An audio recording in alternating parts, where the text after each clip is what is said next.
Magandang araw po, welcome po sa aking channel, Nov9 TV. Patalasasan po, meron po ba kayong mga properties na napapabayaan or non-performing assets? Plan nyo ibenta, pero wala kayong oras sa pagbenta nito. Kung ito'y pagkakatiwala nyo po sa amin, tawag lang po kayo sa aking numero, usap po tayo, gawin ko po ng video for free. Yes, libre po, wala po kayong babayaran. Tutulungan pa namin kayong mabenta ang inyong property. Kami na po bala sa marketing, sa boosting or paid ads. Even sa tripping, hindi na po kayo mapapagod sa pag-entertain ng mga buyers. Kami na po bala sa lahat. Tawag lang po kayo. Nandito po tayo ngayon sa F.E. De Castro Subdivision dito sa Bacoor, Cavite, kung saan meron po tayong bagong video presentation. Isang residential property na may lot area na 233 square meters. Ito po'y corner lot, titulado, buhay po ang may-ari, kaya wala po kayong maging problema sa documentation o sa transfer ng title.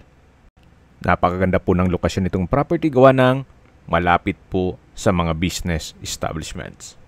Actually, walking distance lang po ito mula Bacoor Boulevard at dalawa po ang entry at exit points.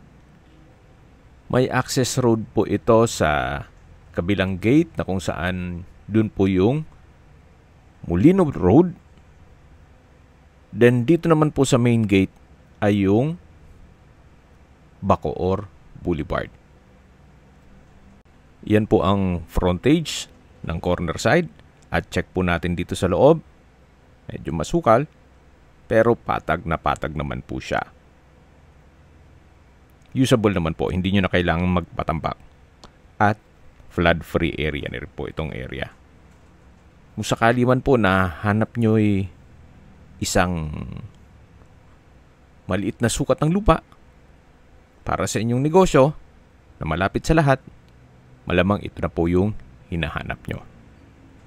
So dito po sa kabilang side ay may bakod na itong mga kapitbahay. Maganda pong mag-project dito ng apartment o rental business. At kung sakali man po na meron po kayong negosyo, pwede rin po itong gawing sub-office or satellite office or pwede rin pong garahe. Pero sa heavy equipment mukhang hindi pwede. Mga small vehicles lang. Mga 6-wheeler truck po. So yan po, habang pinagmamasdan nyo po itong kapaligiran, pag-usapan natin ang distance, location at travel time. Mula po sa Bacoor Boulevard, ang distance is 230 meters at ang travel time is 1 minute. Opo, napakalapit lang po nito. At mula naman po sa Molino Road, ang distance is 800 meters at ang travel time is 3 minutes. Mula naman po sa St. Dominic College of Asia at St. Dominic Medical Center, ang distance is 950 meters at ang travel time is 3 minutes. At yan po yung lagi kong binabanggit sa inyo na dapat nyo i-consider sa paghanap ng property, yung meron pong malapit na hospital. Hindi ko naman po sinasabing sakitin kayo. Yan naman po for emergency purpose lang naman. Mula naman po sa Nomo Vista Lifestyle Center, ang distance is 2.8 kilometers at ang travel time is 6 minutes. At mula naman po sa Manila o sa airport, ang distance is 13 kilometers at ang travel time is 23 minutes. Opo, ganun po siya kalapit sa Manila. Binebenta po ito ni owner sa halagang 4.5 million pesos net. Ibig pong sabihin, si buyer po ang sasagot sa lahat ng taxes at expenses with regard to documentation. Kung may mga katanungan po kayo, tawag lang po kayo sa aking numero. At sa mga kababayan naman natin nasa ibang bansa, meron po akong WhatsApp, Viber, at Telegram. Same number lang po, 0917-316-3399.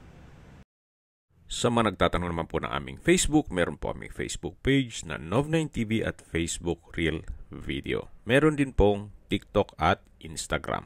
May ibang YouTube channel po kami, the Nov9 TV channel, Nov9 TV Listings, Nov9 TV On The Spot, Nov9 TV Updates, at Nov9 TV House Rental. Sana po naibigyan nyo ang video presentation. Paki-like and subscribe na lang po sa aking channel para ma-update din po kayo sa aking future listings. Kung sakali po hanap nyo yung mas malaking sukat ng lupa, meron din po kami ibang listings na pwede nyong pagpilian. Huwag po kayong mag-atubiling tumawag sa amin.